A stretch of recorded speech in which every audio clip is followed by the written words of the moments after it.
Welcome mga kagapis, no? So magandang araw sa inyong lahat dyan. So andito tayo ngayon kasi gagawa tayo ng vlog patungkol sa hanap buhay namin na nakasanayan dito, no? And then napapansin nyo, itong suot ko, kapalit lang nito, no? Kasi nga galing tayo doon sa pinag-aralan ko, no? Doon sa Kabasalan. And then ngayon, complete uniform na tayo, no? No, papuntang bye-bye, no? And then, yung gagawin natin ngayon, syempre, malayo-layo din yung pupuntahan natin. Kailangan natin maglakad ng 30 minutes, no? Bago tayo makapunta doon sa ating paroroonan, char, no? So, yun yung gagawin natin. So, tara!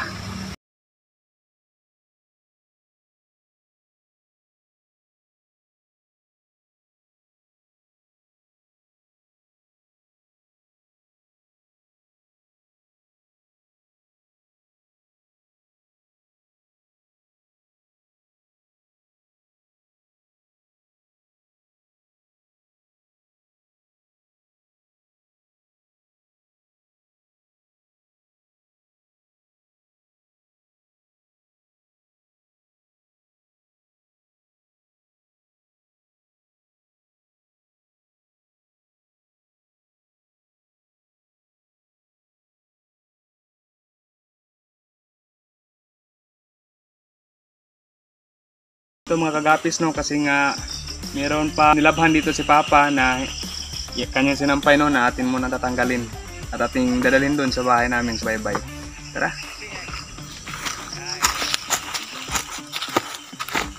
Ito yung sampayan namin kagapis, no?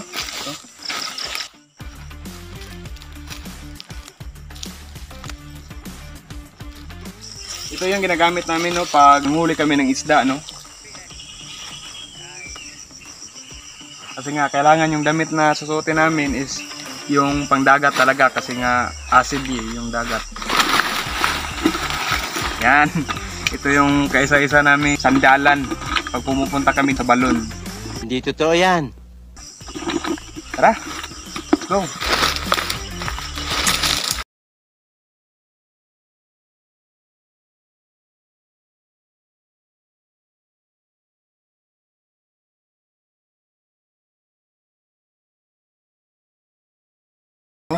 Sa kaisa-isang pinakamalaki, no, na fish pond, no, dito sa aming lugar, no.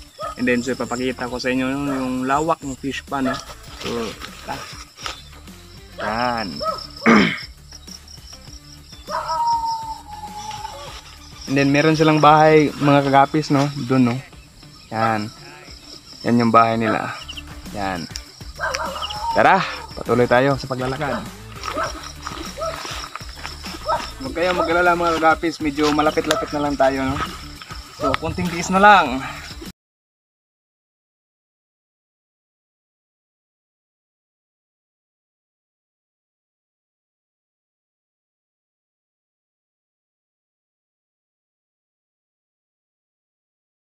Later.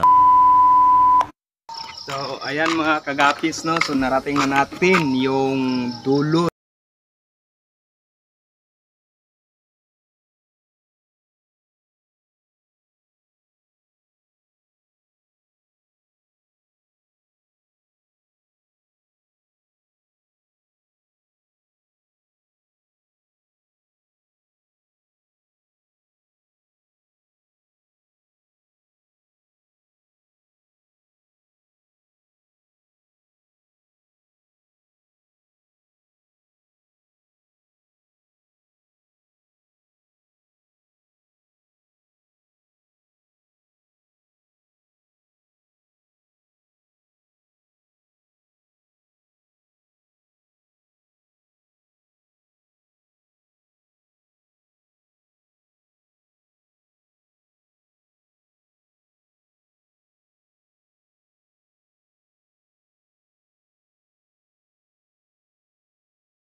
Nga lang yung problema mga kagapis, no? Kasi nga yung bangka natin, no? Unexpected, no? So makikita nyo mga kagapis, ito yung dulo, no?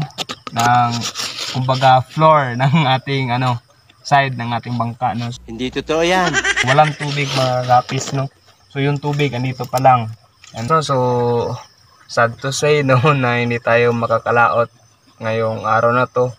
Kasi nga yung bangka na ating gagamitin, no, is hindi pa nakalutang. So sad to say, Mau, no? Ito yung alaga na sinasabi ko, si Maui, no? Yan yung aso namin din na lalaki. So wala tayong ibang gagawin dito mga kagapis, no, kundi magantay, no, kung hindi pa tayo abutan ng paglubog ng araw mga kagapis, no, kasi nga yung klase ng paglalambat nito, no, kasi nga yung inaantay nito mga kagapis yung pagsikat ng araw and then yung going paglubog din ng araw, no. So yun yung habulin mo na oras mga kagapis. And then ngayon nga kailangan natin na hintayin na sa taas ng tubig mga kagapis. So pahinga muna tayo. A few moments later. So ayan mga kagapis, no. So galing tayo nagpahinga mga kagapis, no. Yung pag-iintay natin sa tubig, no. So ngayon titingnan natin kung malaki na ba yung tubig. Tara. Sana nakalutang na yung bangka natin mga kagapis, no. Kasi medyo talaga, palubog na yung araw. Yan mga kagapis, yung tubig is nandito na, no. Yan. So tingnan natin mga kagapis. Init ang tubig mga kagapis. Sa wakas mga kagapis, no, naabot na yung kumbaga floor ng ating bangka mga kagapis, no. And then yung problema nito mga kagapis, kasi nakalutang lahat no. Dito banda mga kagapis. Tingnan nyo. Yan. So yung naabot lang ng tubig mga kagapis, only dito lang. Yan. Dito lang yung naabot. So patungo dun sa dulo mga kagapis, so hindi na nakalutang. So yan yung isa sa problema natin mga kagapis, no. Kasi nga hindi natin to makakaya mga kagapis, kasi nga yung lambat na laman ng ating bangka mga kagapis is siya, 12, no. 12 na yung tawag namin dito mga kagapis is banata, no. So 12 banata yung laman ng ating sasakyan. And then yung every banata na sinasabi ko mga kagapis is yung taas niya mga kagapis is mga 300 yard, no, yung taas niya dito sa ating lambat. So yan mga kagapis, no. So yung pagpunta natin dito medyo nasayang mga kagapis, kasi nga unexpected mga kagapis, no, na Mau, huwag kang maingay. Before mga kagapis, na sanay talaga ako dito sa karagatan, no. So alam ko yung sistema ng dagat mga kagapis, no, kung kailan siya lalaki at kung yung oras na ba yan is swak na yan sa kahit yung bangka natin is nandito lang sa tabi ng ating bahay, no. And then galing tayo sa paral mga kagapis, no, nag-aaral tayo. And then nangyari kasi ito mga kagapis, kasi yung papa ko wala dun sa bahay, and then yung mama ko wala din dun, nandun din sa bukid. Sakto talaga pagdating ko sa bahay, ako lang mag-isa. So wala akong mapagtanungan, no, kung ano ba yung sistema ng karagatan, kung ganitong oras ba is malaki yung dagat, nakalutang na ba yung bangka. So wala mga kagapis. So yung pagpunta natin dito, kumbaga tira bahala to mga kagapis, no. What? So yun. So meron pa namang ibang araw mga kagapis. So wag tayong mawala ng pag-asa mga kagapis, no. I'm so sorry mga kagapis, no, na talagang wala tayong natamo ngayong araw na to mga kagapis, no. Kasi nga yung araw is lumubog na din mga kagapis, no. So better luck next time mga kagapis. A few moments later. So ayan mga kagapis, no. So ngayon wala na tayong ibang gagawin kundi uwi na tayo sa bahay natin, no, kung saan tayo nanggaling, no. So sakto din mga kagapis, no, nakadala tayo ng spot, no, to. So kailangan din naman talaga natin to, kasi nga nag-expect tayo mga kagapis na makalaot tayo ngayong oras na to. And then yun nga, no? So wala. So sakto din. Meron tayong ilaw para gagamitin natin, no, sa ating nilalakaran kasi nga delikado din pag merong mga ahas, no, na baka mapaka natin, no. So ngayon mga kagapis, so syempre malayo-layo man yun. Gago! Syempre nga sabi ko kanina 30 minutes, hindi yun biro mga kagapis, 30 minutes talaga, no. So mag-update na lang ako mga kagapis pag nakapunta na ako dun sa bahay, pag nakarating na ako.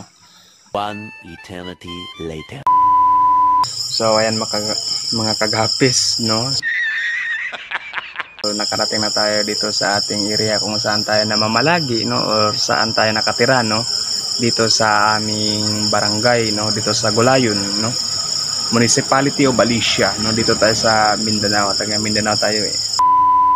Yun lang mga kagapis, no. So uulitin ko, I'm so sorry mga kagapis, no. Thank you mga kagapis.